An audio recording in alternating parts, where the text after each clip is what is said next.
ପିଇବା ପାଣି ପାଇଁ ପାହାଡ଼ ଚଢୁଛନ୍ତି ଆଦିବାସୀ, ତଥାପି ଝରଣା ପାଣି ମେଣ୍ଟାଇ ପାରୁନି ଶୋଷ।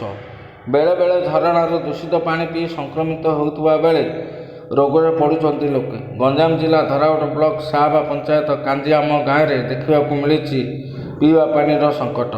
ଗାଁରେ ପାନୀୟ ଜଳର ସୁବିଧା ନଥିବାରୁ ଝରଣା ପାଣି ପିଇବାକୁ ବାଧ୍ୟ ହେଉଛନ୍ତି। ତେବେ ସତରେ ଏହି ଗାଁରେ ଏହି ସମସ୍ୟାକୁ ସମାଧାନ କରିବାକୁ ରାଜ୍ୟ ସରକାରଙ୍କ ପାଖରେ ଏହି ଦୃଷ୍ଟି ପହଞ୍ଚିବା ପାଇଁ ଲୋକଙ୍କର ପ୍ରୟାସ ଜାରି ରହିଛି। ବ୍ୟୁରୋ ରିପୋର୍ଟ, ପର୍ଯ୍ୟଟନ ନ୍ୟୁଜ୍ ଲାଇଭ୍।